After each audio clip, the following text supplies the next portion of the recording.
Welcome back to the Overcomfort Podcast. I am your host, Jenicka Lopez. Thank you guys so much for choosing and joining us today on this episode. I have such a beautiful, beautiful guest that I cannot wait to get to know and to dive deep into the one and the only.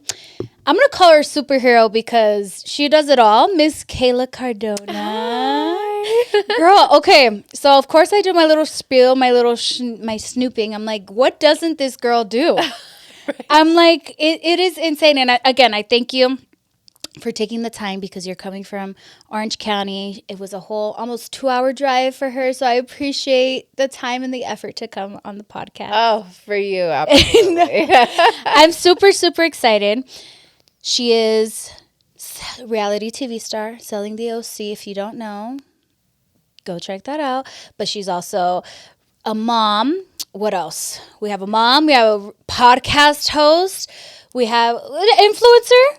Would you add it to your list?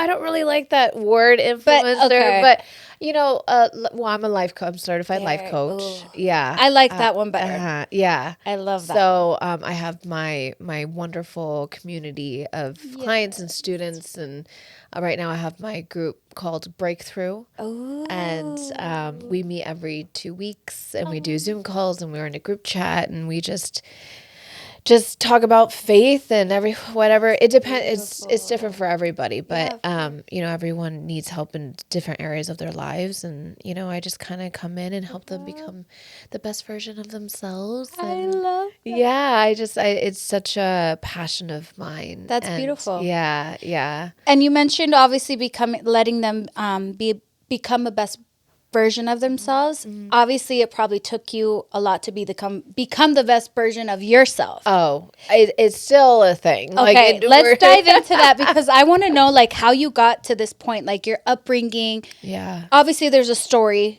to where it led you to here now. Yeah. So. Wow. So that's so true. Because it's we all have stories. Of course. And so stepping into being the healer after being healed is such a beautiful journey. And but wow, where do I even start? So let me I'm going to give you the Cliff Notes, but you guys, no, seriously, this is a full on telenovela.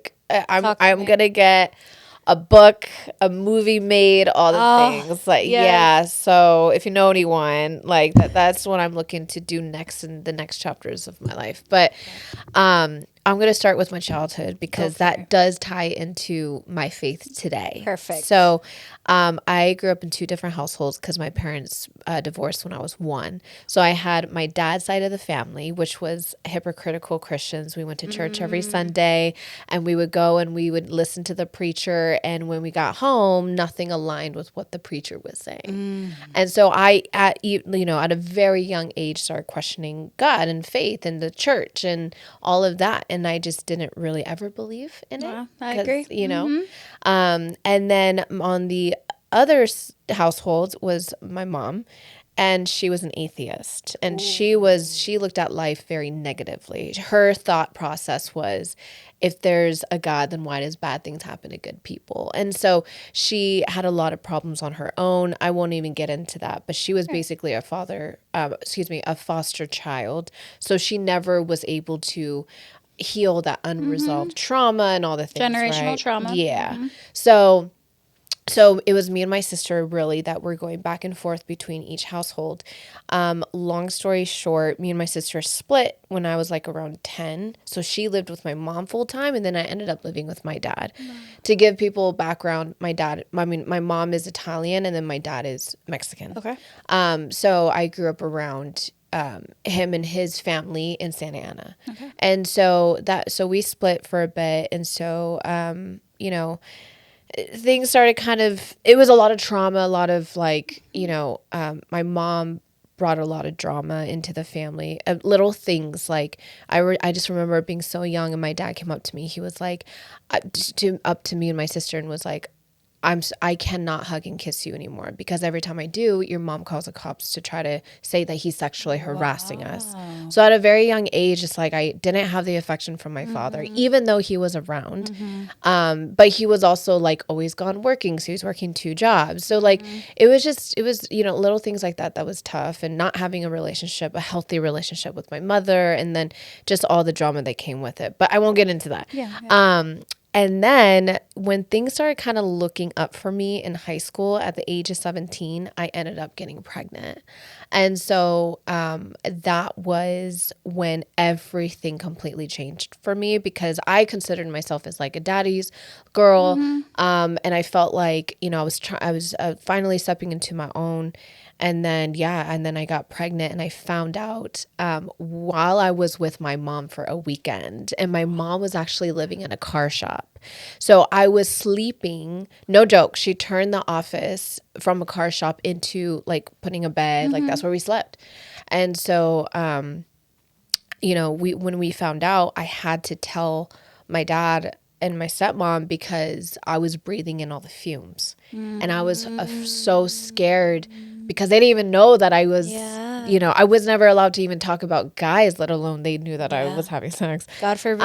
Yeah. And anyways, so I told them the news, and it's just, from there, they gave me an ultimatum. They basically said, to find an adoption family and give up the baby, or keep the baby and leave the home. And so I found an adoption family to take my child after I give birth. And so fast forward 8 months into being pregnant, 7 months, because my son was premature. So I had him when I was 8 months. 7 months, I was so scared of my parents, but there was something very empowering that came over me. Right. And now I know it was God. Before, I was like, all of a sudden, like, what? I basically said, I'm keeping my son. Right. And after that, there was a lot of trauma, dissociation. So my memory isn't that good at that time, but I just remember them picking, like, they're like, okay. They put me in the car, they drive me to a shelter, they signed me off, and that was it. I was completely disowned by them. And so whenever I tell this story, people always ask, well, what happened to the father? Because I don't really talk about that much. Not that I care, but like, he's just so not in our lives at all. You were also young, right? I was 17. Well. Yeah. He was, 18. Okay. So I was going into my senior year, and I think he just finished senior year. Yeah.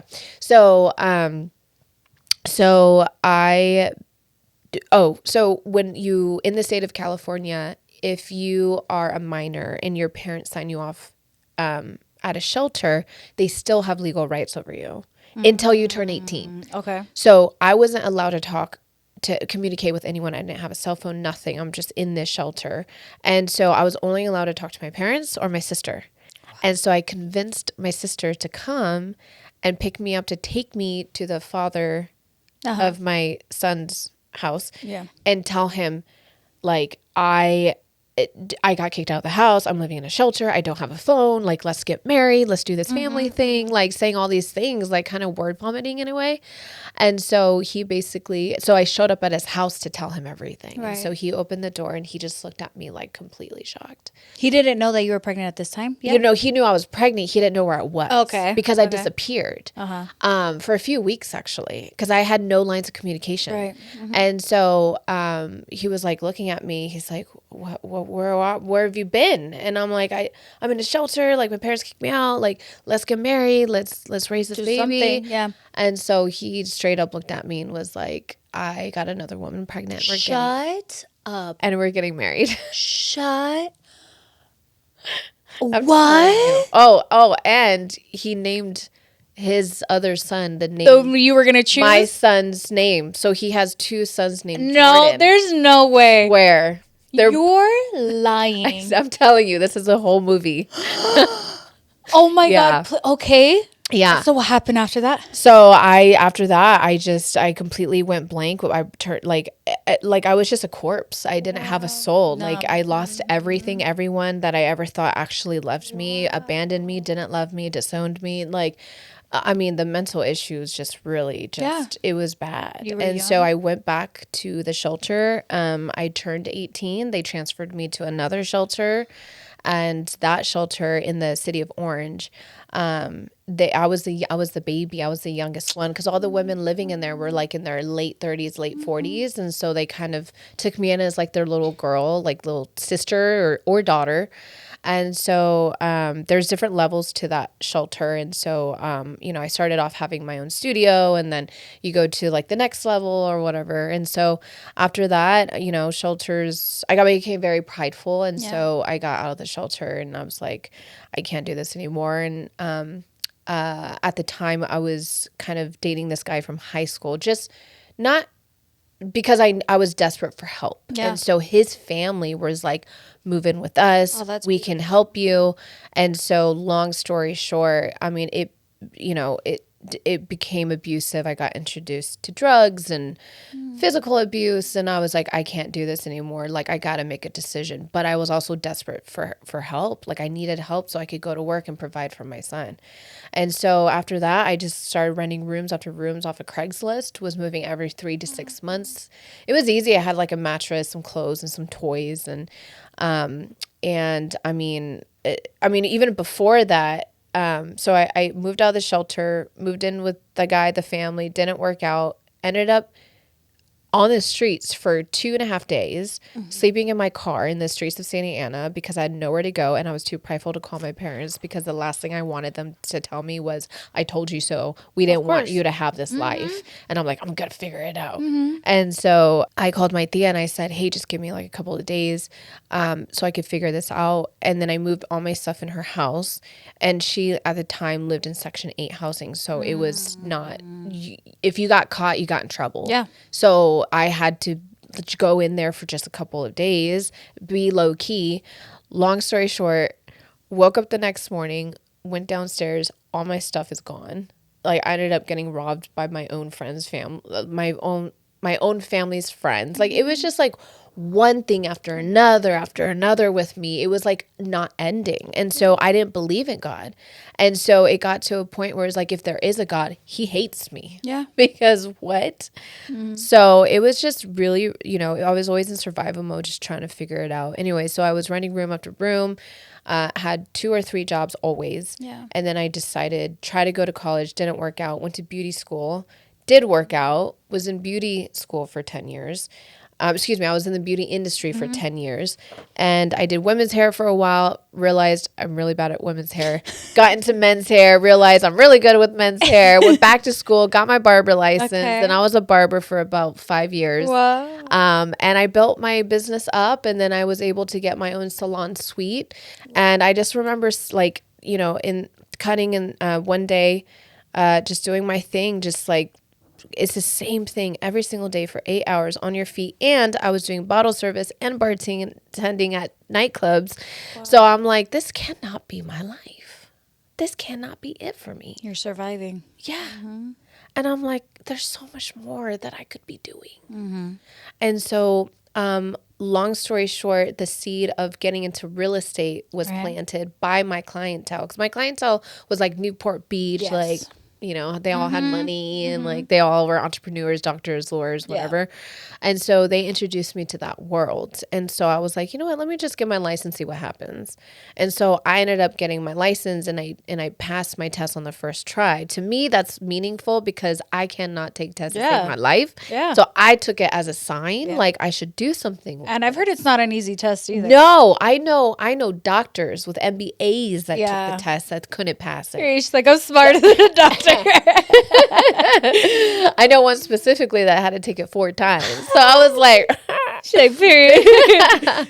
So, anyways, long story short, ended up, getting a job, being an assistant to a top producer at another brokerage. Wow. One thing led to another. I was only 6 months into being an agent, and then Netflix reached out to me.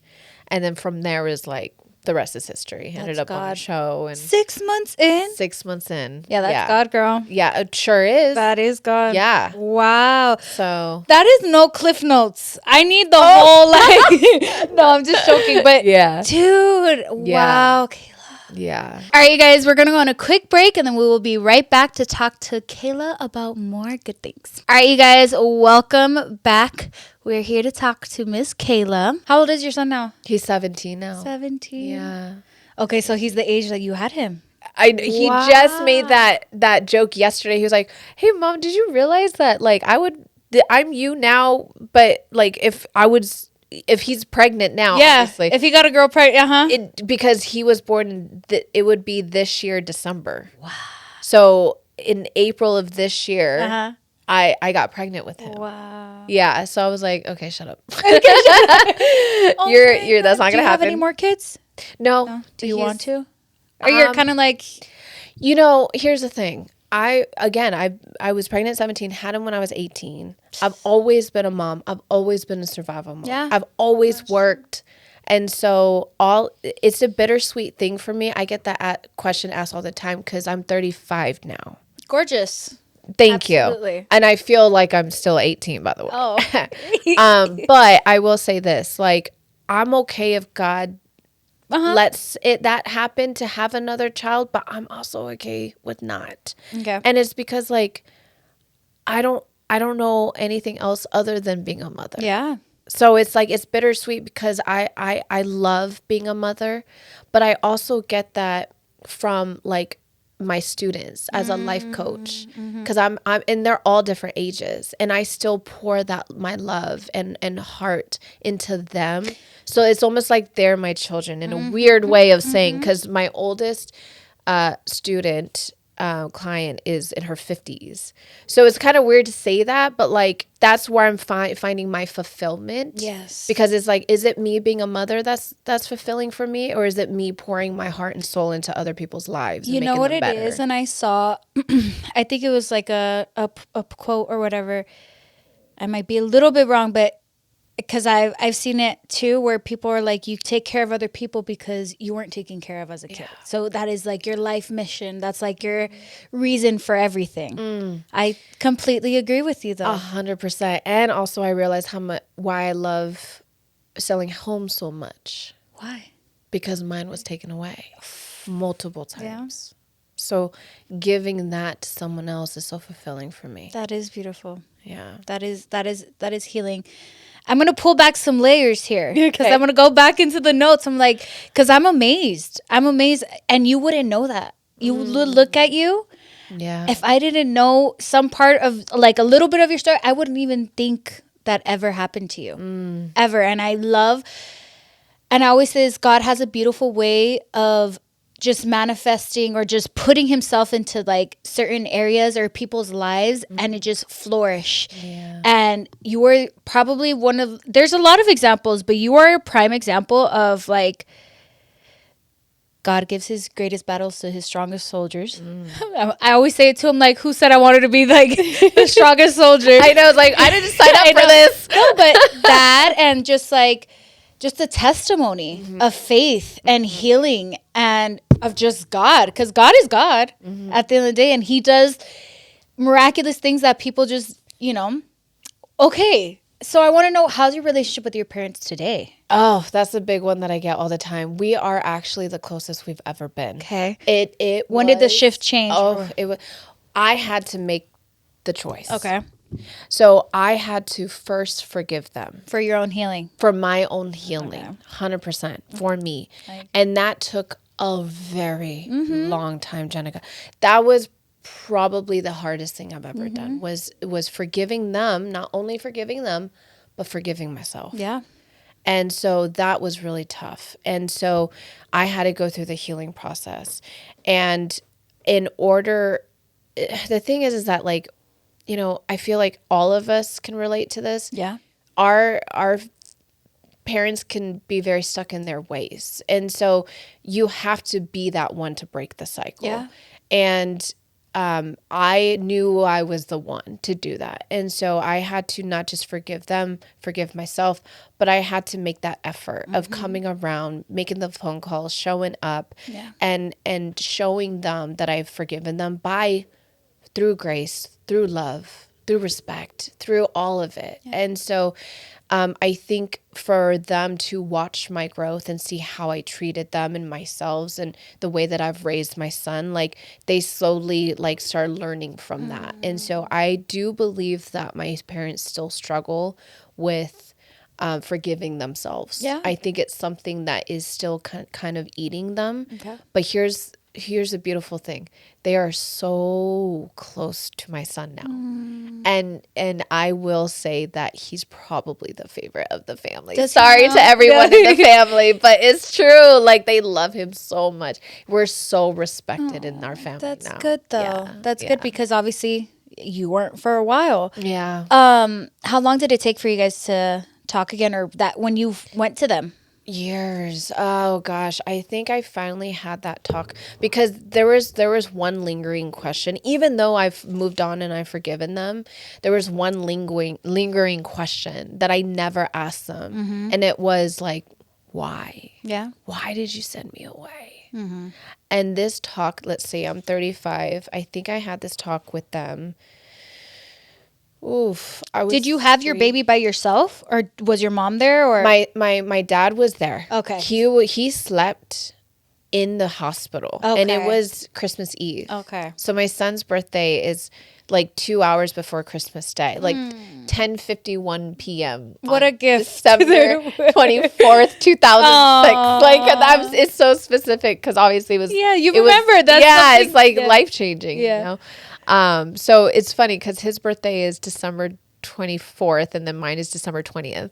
Oh, so we're right next to each other. Cute. Yeah. And they brought him out in his Santa hat. So cute. Oh. Anyways, but no, he was there. Even though it was hard for everyone, like my dad was there. Okay. Yeah. And so I'm so thankful for it. And then my stepmom was in and out. Okay. Yeah. So. Wow. So yeah, to answer you, a couple of years ago, I finally asked that question, and they basically said, Kayla, and it sounds crazy, and I want people to listen to this and not judge my parents. Like, the thing is that our parents are doing the best that they can at the time that whatever it is that they were going through, we're all doing the best that we can. And as long as we progress and learn and get better, that's okay. Like, we're human, you know? And so at the time, their reasoning was, you had a better chance making it out there than making it inside of our household because of how broken we all were.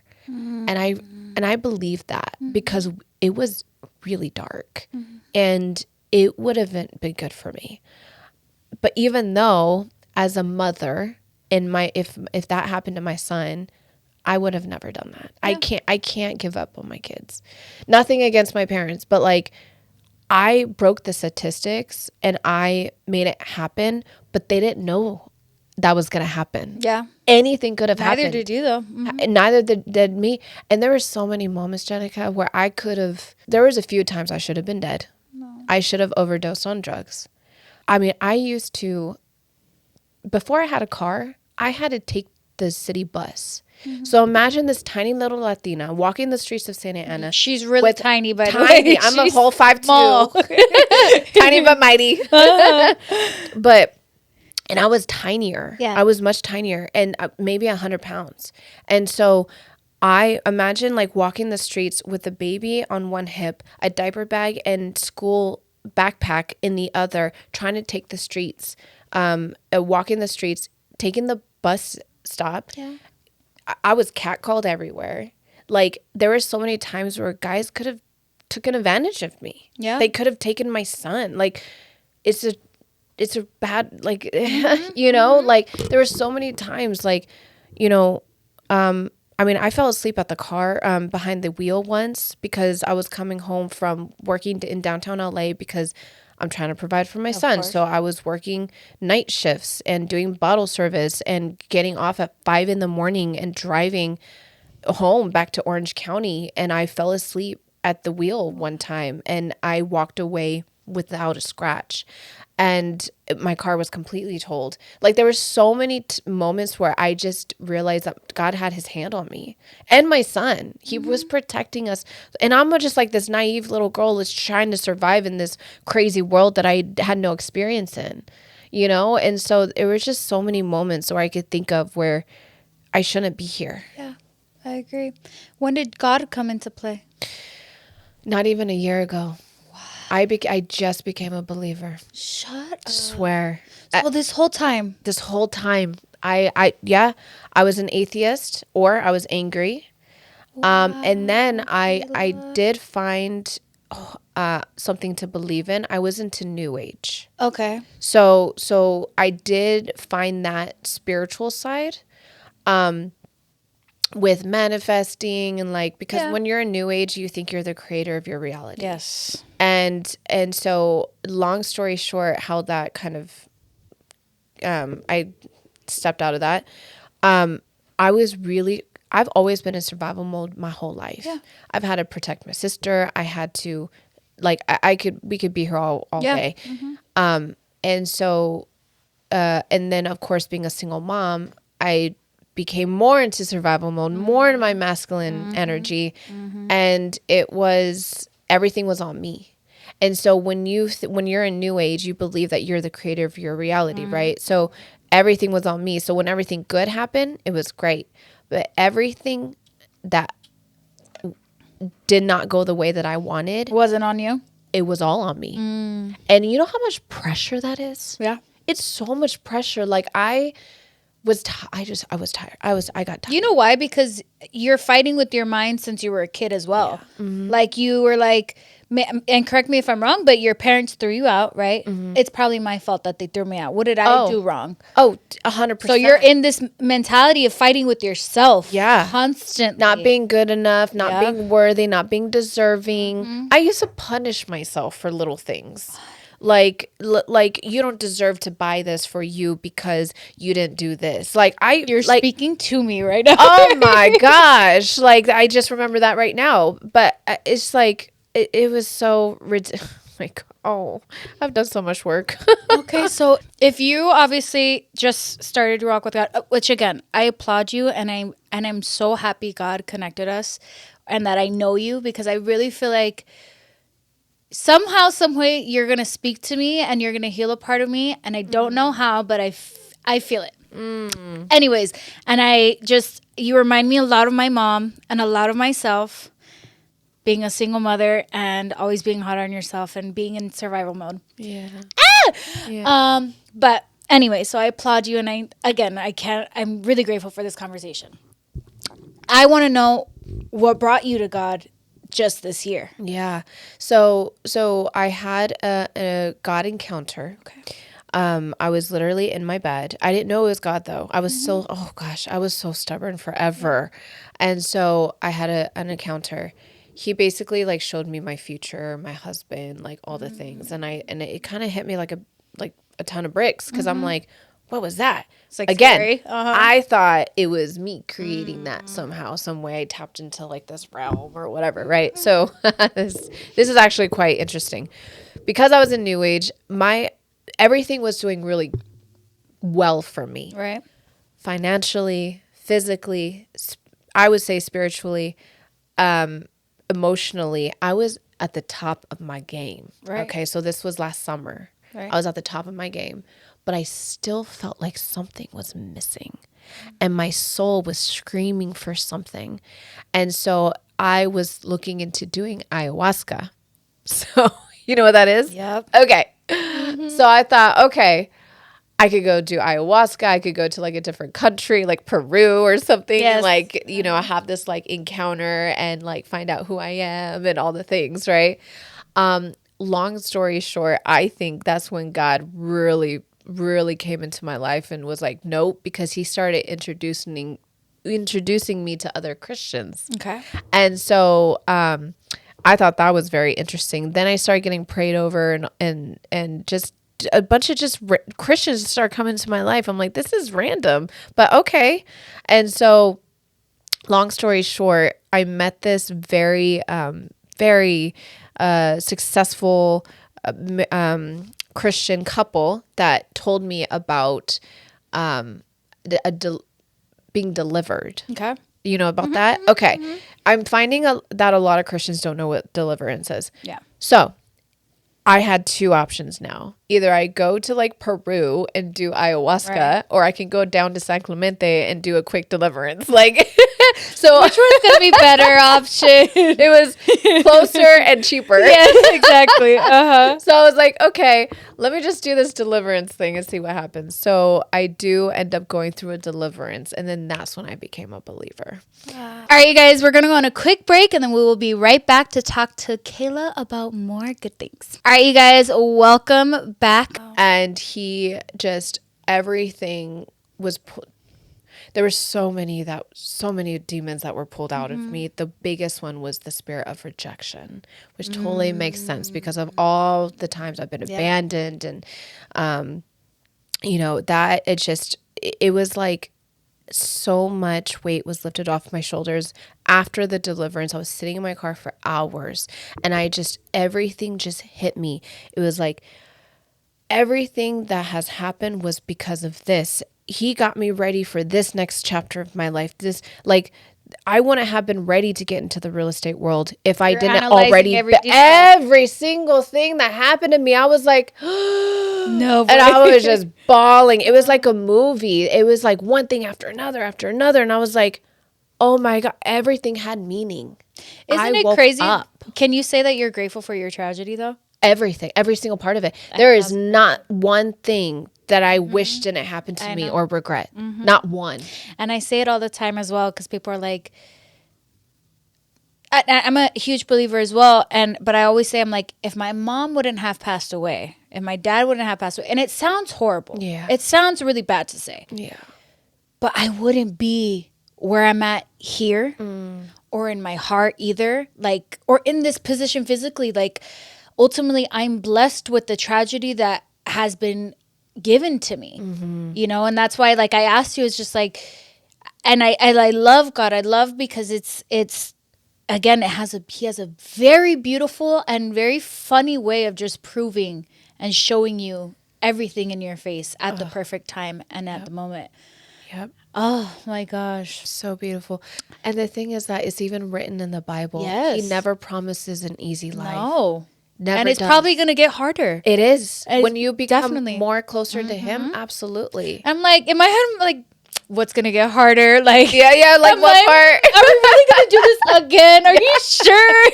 Yeah, but it's because the enemy doesn't like the fact that you're getting closer to him. Yep. So then he inserts himself, and he was like, because the ones that don't have a relationship with God, they're already where he wants them to be. So there's nothing for him to do over there. But the ones that are having a relationship with God, he's like, oh, let me go ahead and insert myself and make it even harder for you. Yep. Because we go through hardships so that it could get us closer to God. Yeah. It tests our faith. Yep. That's what faith is all about. I agree. A faith that you can't even see either. Exactly. You're going blindsided and you're just, God, whatever you want. Yeah. And it's going to be. And it is tough, but it's like, that's how it works. How I look at it is when you follow worldly ways, because Satan is the god of the world, right?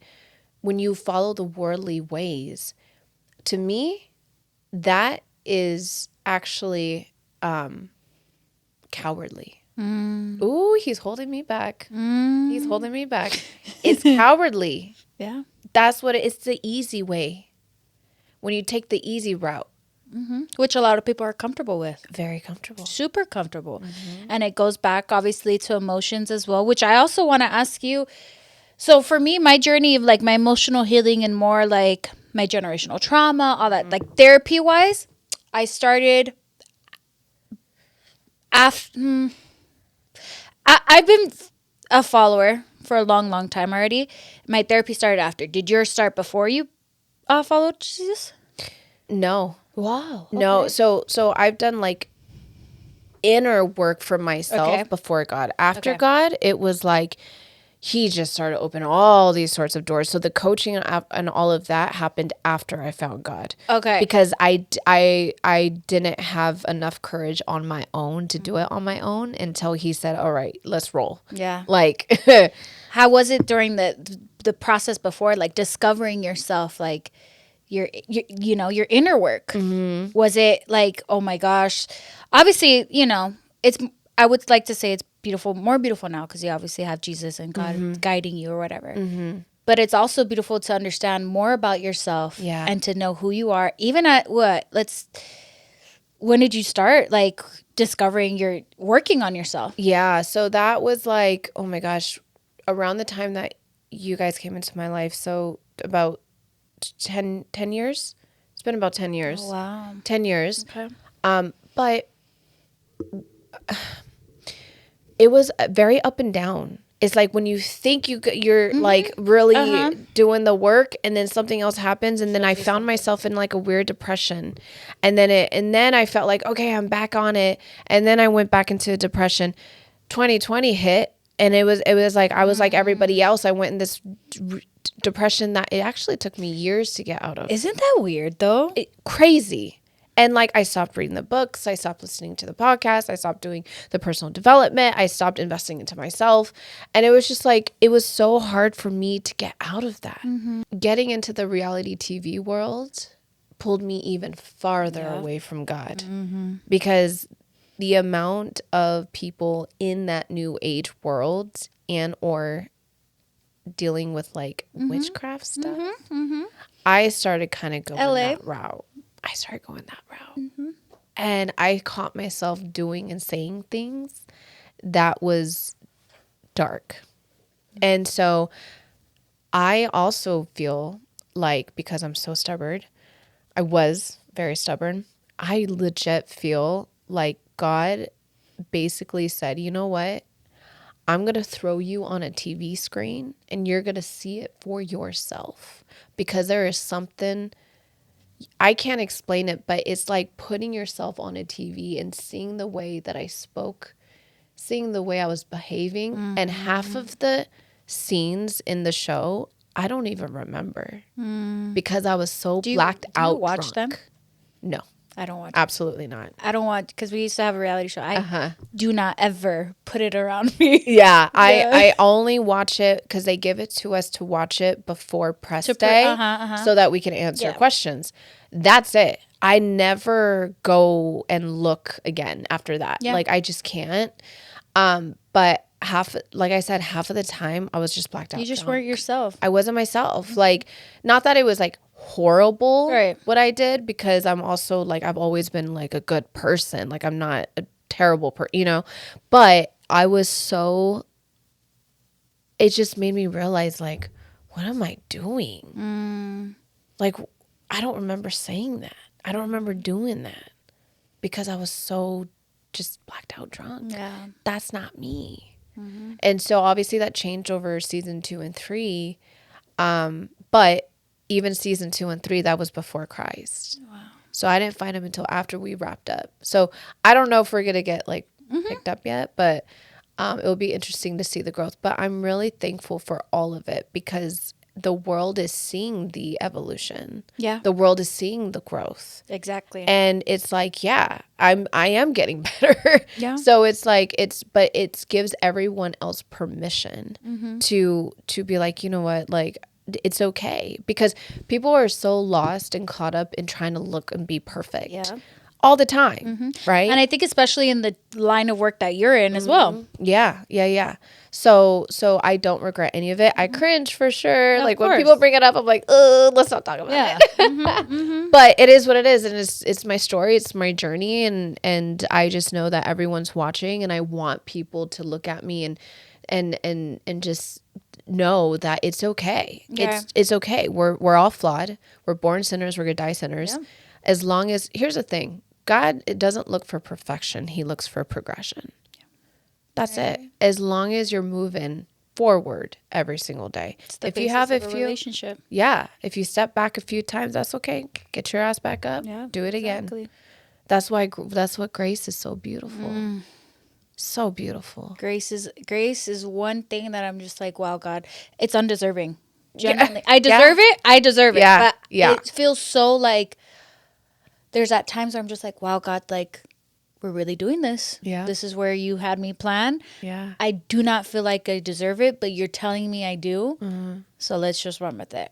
What's your biggest thing right now that you're going through? What do you mean as far as like? So like I noticed that a lot of this is resonating with you. I do. And I love it, but like I don't know is there something specifically that's kind of No, touching? You know what? I love talking about God. And I love talking and having someone that I can relate to as far as like tragedy, again, like how you've been through a lot, and having somewhat of an understanding. Yeah. Like I feel like I can understand you, although you haven't been through what I've been through. And I feel like, but we can connect because I don't know.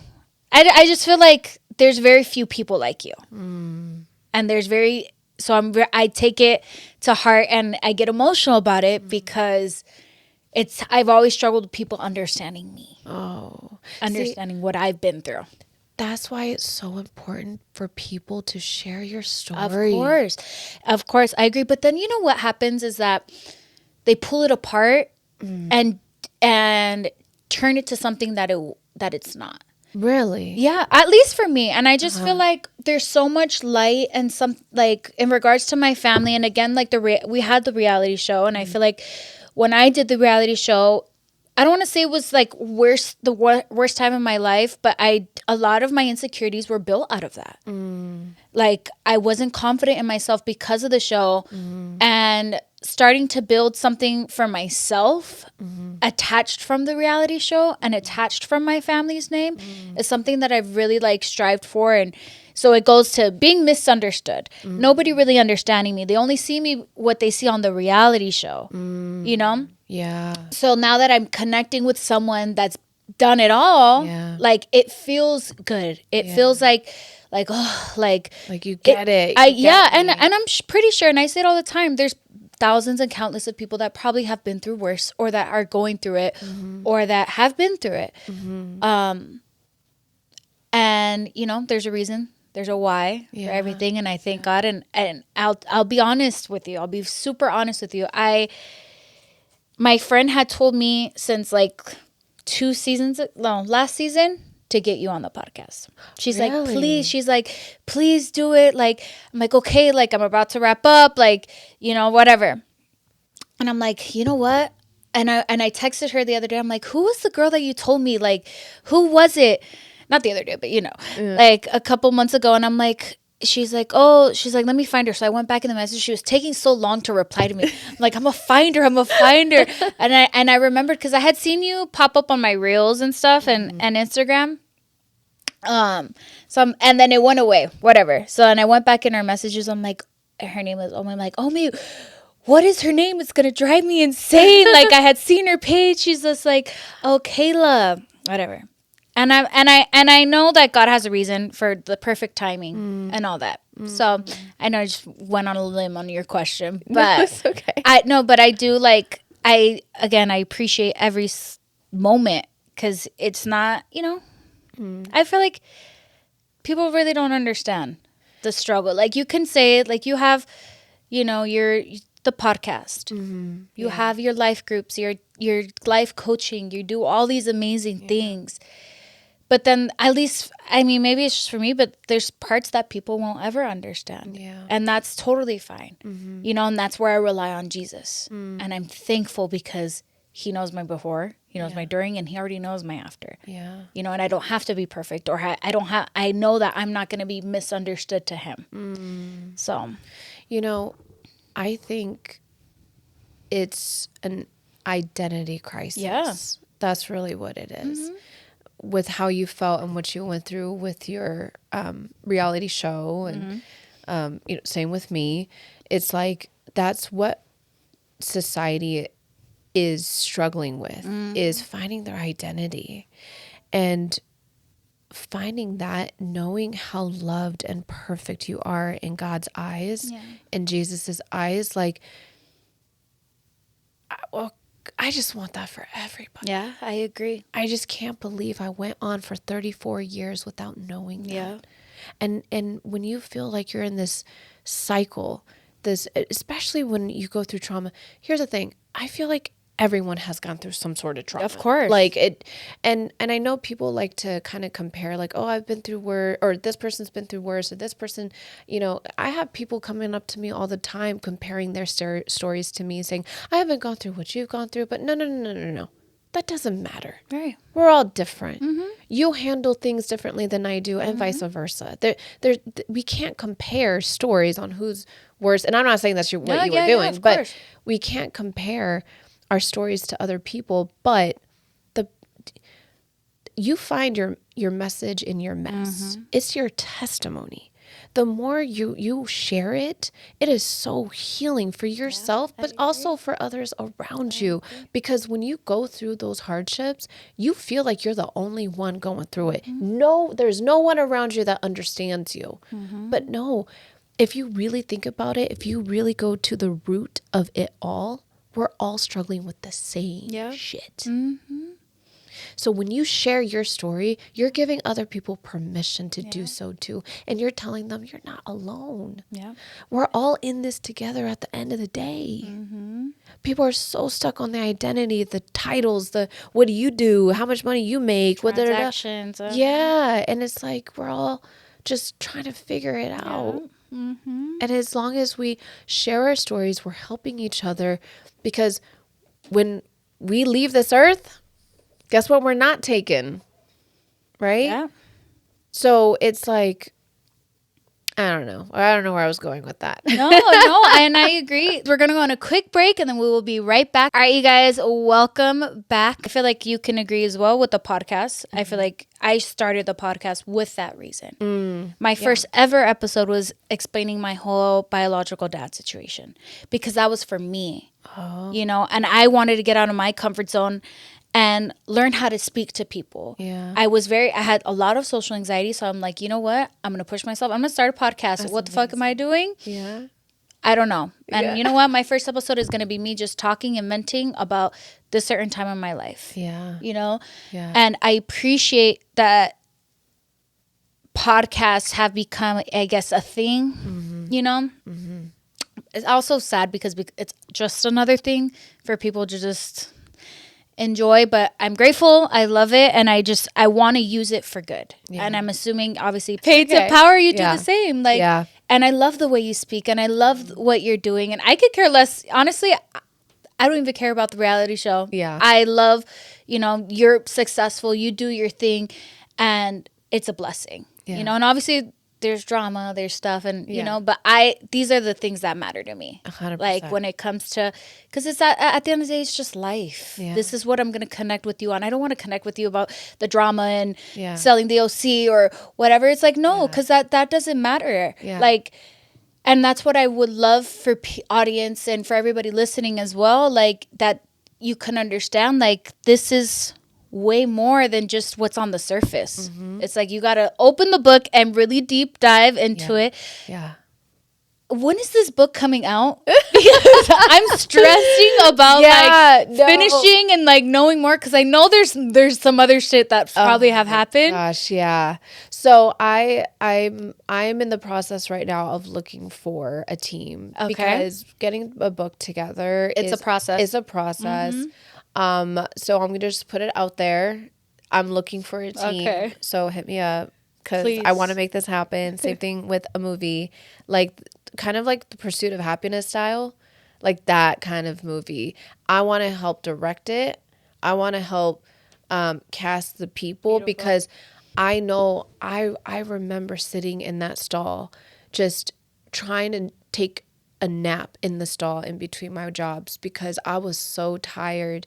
And I just remember the cleaning lady just walking in and banging on that stall. And I'm just like, oh, I'm sorry, like trying to play it off and like just breaking down and just crying. I can see the movie playing in my head right now. The pain in my stomach, like screaming, that screaming cry all the time. And just, oh God.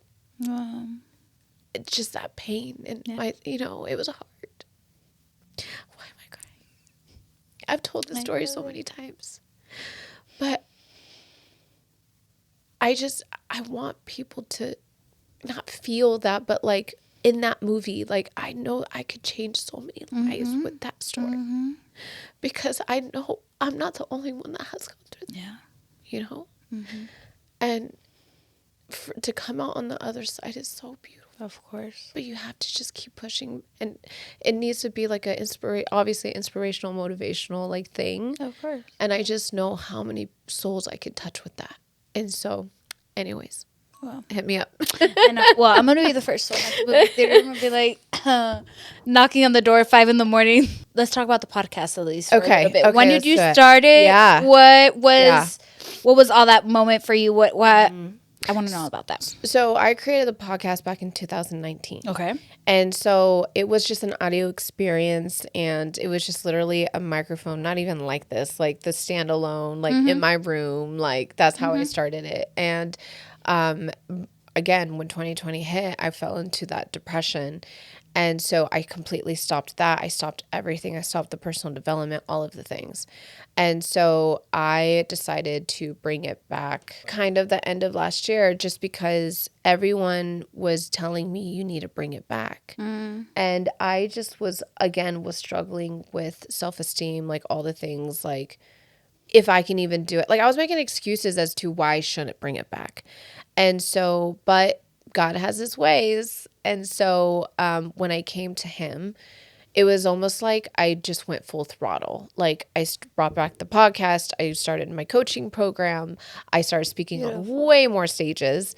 And I started investing back into myself, into coaches and all the things. Like it was like full throttle because again, I was delivered. So a lot was pulled out of me. And so it was just fear. I was just struggling with fear. You know, like ever since I came to him, it's like he put all these open doors in my life. And it was like, again, it was like full throttle. It's like, I thought I was blessed before, but he was like, all right, let's get to work. There you go. Because that's what I did. Coming to God is like just surrendering. Yes, you're surrendering and you're saying, you know what, Yourself. I can't do this anymore. Like you got to take the wheel, literally. And he basically was like, I got this. Let's roll. Like, so so to kind of go back to the podcast. So when I brought it back, again, I brought it back as an audio experience because I was still holding back because I was like, I don't know if I could stay consistent. Like, I don't know. Like, I don't know what I was afraid of, to be quite honest. And so I went on someone else's podcast in a studio and I kind of saw like the production and how they ran things. And I was like, hold up. This is nice. You're like inspired, inspired me. And I'm like, so I started talking to the guy that ran the thing. Long story short, he was a fan. And so he basically was like, I really, really want to work with you. And I was like, listen, with my finances and stuff, like I do well, but I put all my money back into my businesses. Like, so I really don't make like that much, and I'm saving, and I'm trying to buy a house, like all these things, right? So and my son's very, oh my gosh, like he's already 18. He's already he's like 17, right? But like, you know, he's gonna be driving, so I got to get him a car soon. So it's just like all these things happen. So I knew I didn't want to invest into it, and so when I was talking to him, everything like basically aligned. He basically like we agreed on something that was doable, but I was still afraid. Like, but I didn't want finances to be the reason. And I basically said, you know what, God, if you really want me to bring back this podcast and invest into it like this, I'm just going to surrender to you and trust you and trust I'm not going to do it. Yeah. I'm like, I can't do this on my own. Like, you know how afraid I am. And he made everything align, and so it's been 6 months now, and like I've been perfectly fine. Right. Everything's been okay. It's not that big of a deal. And the world didn't end. But it was really important for me to have that studio because it when you're talking to someone over Zoom, like it's weird. Great, but it's not as touching and meaningful when you're in person. I can't imagine having the conversation that we had on Zoom. Exactly. And so it's having that connection with the other people and those Yeah. and those relationships too. And it's more, and to get half of my guests have all cried on the show. Yeah. Like, it's just so much more touching and meaningful. And if you go on my, like, I mean, I don't have as many followers as you do, like on YouTube and stuff, but I just started it. But it's like when you read the comments, it's like the way it's touching people's Yes. lives.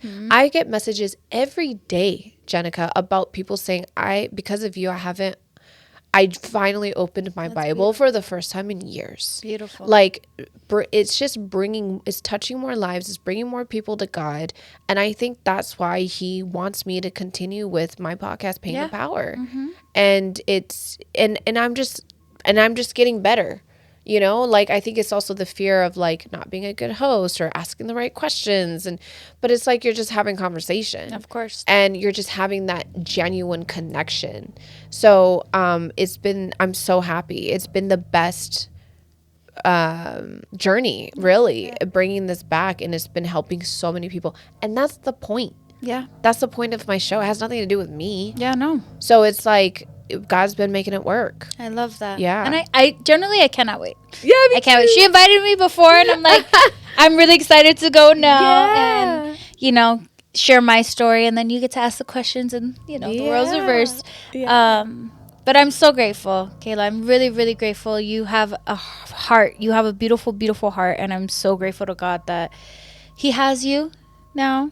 And I think it's a beautiful, beautiful thing. It's a beautiful journey, and don't let go. Oh, no. And I'm a huge fan. I'm a huge, just of Kayla herself, not even Kayla, the reality TV star. No, nothing. Oh. I'm just a huge fan of you and your story and your testimony. And I pray to God that he just continues to bless you in every aspect and every way. And your son too, as well. Thank you. Everything goes well. And I thank you for coming on the podcast and sharing your beautiful story and your heart with me. Thank you, Thank you. Jenicka. All right, you guys, we're going to wrap it up. I'm going to save the rest of the conversation for when we go to Kayla's podcast, Pain to Power. What's the what? Give them the spiel, so that way they can go and follow, start getting into the episodes and all that. Yeah, so on YouTube, I think it's just Kayla Cardona. I don't know. Sorry, just Cardona. YouTube Kayla Cardona. But the Instagram is Pain to Power Pod, and then my Instagram is MS Kayla Cardona, which I always post on there anyways. Okay, perfect. Yeah, so it'll be easy to find. They can find your life coaching and all that info on your page as well. My website, KaylaCardona.com, has perfect. everything on there. The YouTube, the podcast, the coaching, everything. Perfect. Yeah. If you guys are interested in life coaching, getting to know Miss Kayla Cardona more, please go check out her socials. But with that, thank you guys so much for watching and listening to this episode. I will see you guys next Tuesday. Overcomfort Podcast is a production of iHeart's My Cultura podcast network.